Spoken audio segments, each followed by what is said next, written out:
En découdre avec les institutions de la République. D'accord, j'ai une dernière question, monsieur le ministre, si vous permettez. Il y a donc une marche de commémoration des victimes qui est prévue ce 9 août exactement. Elle a déjà été interdite à 2 reprises, officiellement à cause des élections municipales. Est-ce que cette fois-ci, cette manifestation sera autorisée le 9 août?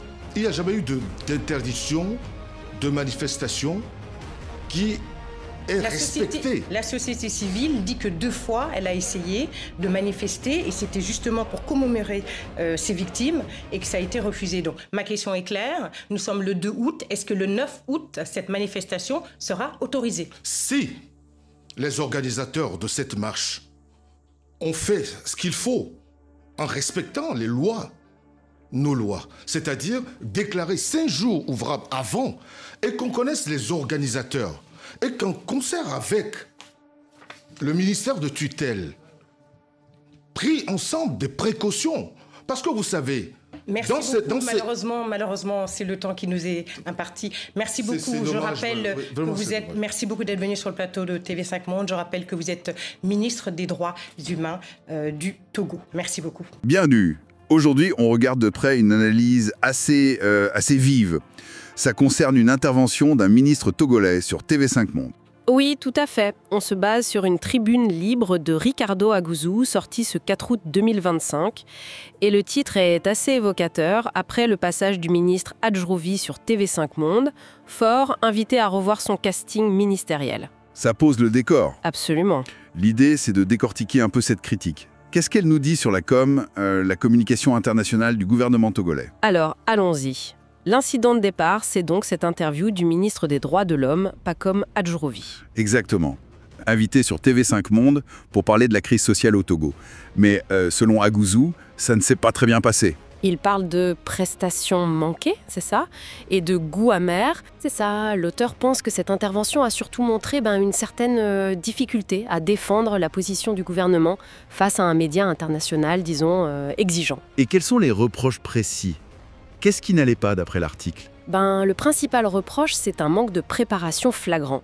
L'auteur met ça en contraste avec la journaliste, décrite comme chevronnée, bien informée. Donc, un décalage? Oui, un décalage. Le ministre aurait eu du mal à répondre de manière, je cite, claire, cohérente et documentée. D'accord. Et Aguzú pointe des choses précises, un discours qui tourne un peu en rond, une gestuelle hésitante, des arguments parfois décousus.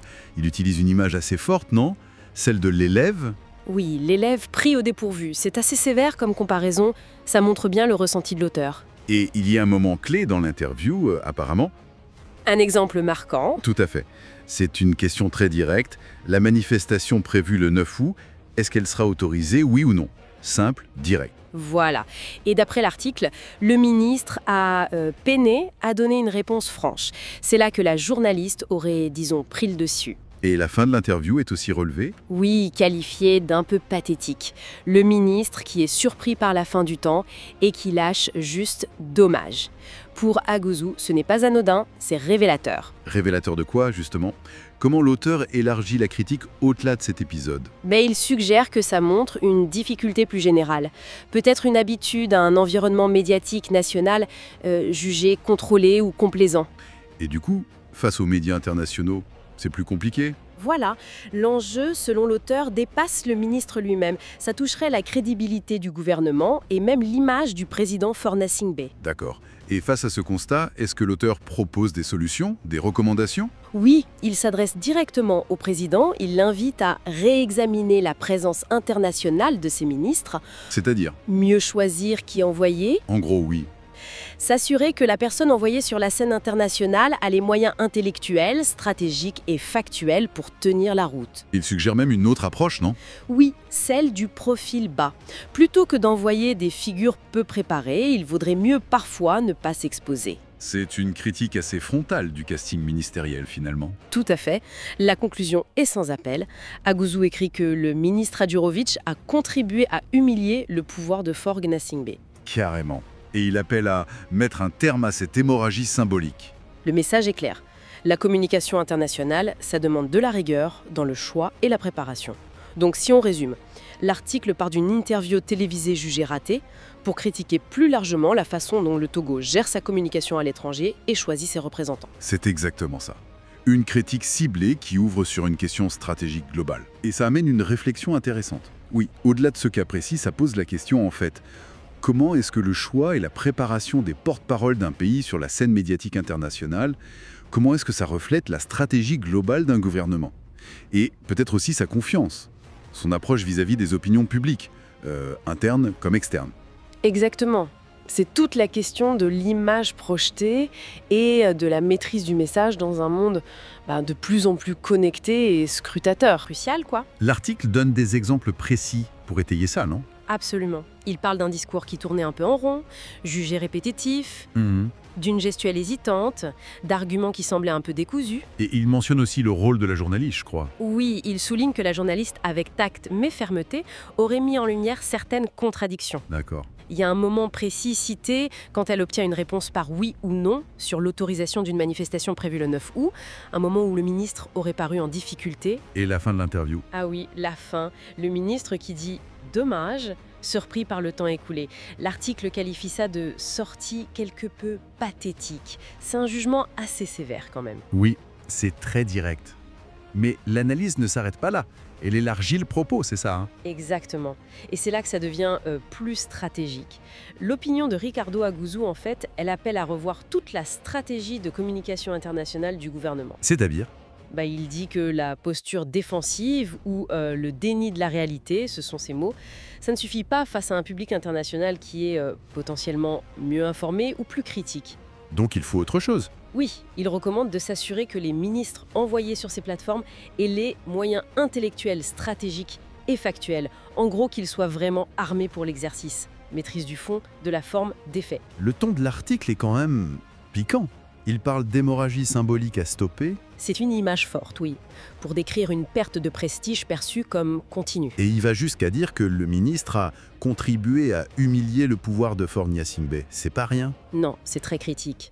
Et il rappelle aussi une autre intervention, sur France 24 cette fois, qui avait déjà suscité des critiques apparemment. Donc il y a une sorte de récurrence selon lui. C'est ce que l'article suggère. Et la conclusion, ou plutôt la recommandation, est assez surprenante. Ah oui, laquelle ? Au lieu de multiplier ces apparitions jugées risquées, l'auteur suggère qu'il serait peut-être plus sage, je cite, d'adopter un profil bas. Faire profil bas. Oui, médiatiquement parlant. Le temps de, et là encore je cite, préparer sereinement une transition. L'idée, c'est vraiment privilégier la qualité et la préparation plutôt que la quantité d'apparitions. Surtout pour un pouvoir que l'auteur décrit comme vacillant. Donc, pour résumer, cette tribune prend un événement médiatique précis. Oui, cette interview. Pour en faire une analyse critique plus large de la communication internationale du gouvernement togolais. Elle pointe un décalage en fait. Un décalage, c'est ça, entre les habitudes de communication peut-être plus internes et ce que demandent les grands médias internationaux. Avec des risques pour l'image du pays. Tout à fait.